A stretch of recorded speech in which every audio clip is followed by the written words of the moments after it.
Good morning, it's Joshua Taylor coming to you from here in Boston Bar, British Columbia. I think this is 225 or 226. In my devotion time this morning, I was reading Isaiah 58. And you people out there need to read about it. And you also need to pray to get the revelation of what the Father is saying here. So, 'cause this is for the body. And if you come into this place, then you qualify to for the places of refuge. If you know, this is what the Lord's looking for, right? Okay, Isaiah 58, verse 1. Shout it aloud, do not hold back. Raise your voice like a trumpet. Declare to my people their rebellion, and to the house of Jacob their sins. For day after day they seek me out, and this is the church. They seem eager to know my ways, as if they were a nation that does what is right. You could also say this is America and Canada, and it has not forsaken the commands of its God. They ask me for just decisions and seem eager for God to come near them. Why have we fasted, they say? And if you have not seen it, why have we humbled ourselves and you have not noticed? There's more to fasting than what we know. Yet on the day of your fasting, you do as you please and exploit all your workers. Your fasting ends in quarreling and strife and in striking each other with wicked fists. You cannot fast as you do today and expect your voice to be heard. Hey, you guys cut it on high. Is this the kind of fast I have chosen? Only a day for a man to humble himself? Is it only for bowing one's head like a reed and for lying in sackcloth and ashes? Is this what you call a fast, a day acceptable to the Lord? All right. So, like I said, there's what the word says here. There's more to fasting than just setting a time aside to fast and pray. Right? It goes beyond that. Right? It prepares us to move forward. You guys, enough. Tia, you go outside. Max, you go outside. Go on.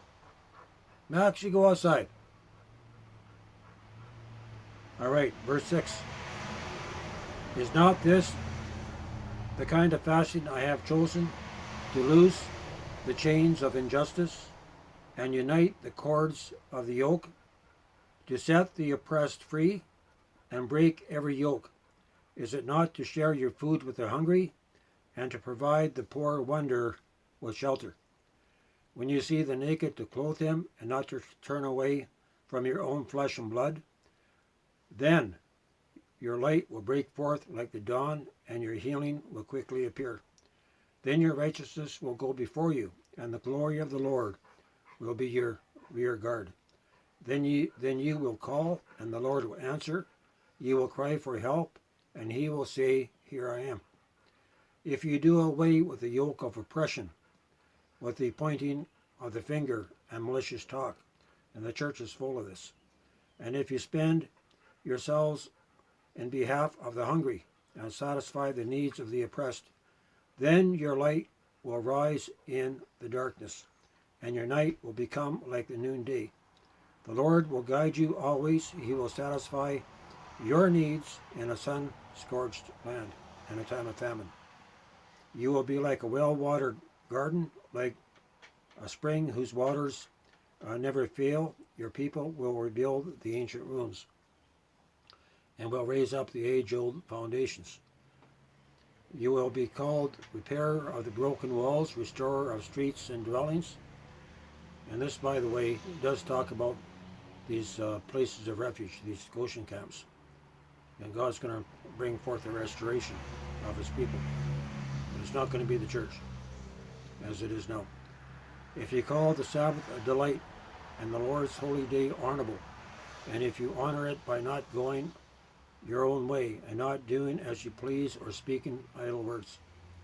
Then you will find your joy in the Lord, and I will cause you to ride on the heights of the land, and to feast on the inheritance of your father Jacob. The mouth of the Lord has spoken. So this is really quite forward. God has made us to be a sign and a wonder. He's also made us to be a blessing to those outside the camp, right? The hungry, the poor, the destitute, to help out, right? That's what Jesus did. If you study the life of Yeshua, he fed the poor. He met the physical needs as well as the spiritual and as well as the emotional needs of the people that are around him. And we need to take note of this. So, God's gathering a people, and as we come together to seek the Lord, and there's nothing wrong with fasting, and because when you fast after about 7 days, you get a spiritual strength. It gives you a greater unction to pray. That's good, but it doesn't stop there, right? It just prepares us to come closer to the Lord, so that He can bless us with His anointing, where we can be fruitful and become a blessing to others. And the time that we're in right now, these places of refuge are going to have to be fast-tracked. And I'm going to do a video after this one on the shed shelters. This morning, the Lord moved powerful in my morning devotions. I can feel these spiritual muscles beginning to rise up, and I know that the Father is making me like a Superman in the Spirit, and that's what He's calling. He wants to do with all of us, to bring us to a place where we have a heart like David, and clean hands, where we fear no evil, right? And we'll take the battle to the enemy. So there's a short time. There's a short time to do what needs to be done. I'll just give you a quick rundown of what the Lord has put in my spirit. When I was in Edmonton, I worked for Atco Industries. They fabricate oil field equipment, and the Bob Todmer, I think his last name is, he owns a farm outside of Kamloops here, just a few hours drive. I think it's 5 or 6 square miles of property high up outside of Kamloops, and he loves to ranch. He loves to build, and so he's been investing his money there. And I know in the Spirit that God has that this man God may bring into the kingdom, and maybe redirect his interests, because the oil field is down. He has a lot of assets that could be used for the kingdom, and especially when it comes to building these shed shelters. And so this morning, the Lord was just, I was visualizing in my mind how to make a production line for making these shed shelters, where you could turn one cabin out per day with minimal staff, and where it's be highly efficient. And that's the gift that the Lord has given me, that I can walk into any business, any industry in a short time.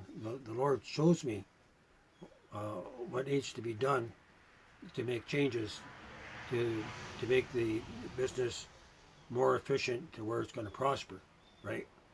It's a gift that He's given me over the years. A lot of people, they get jealous because of that, right?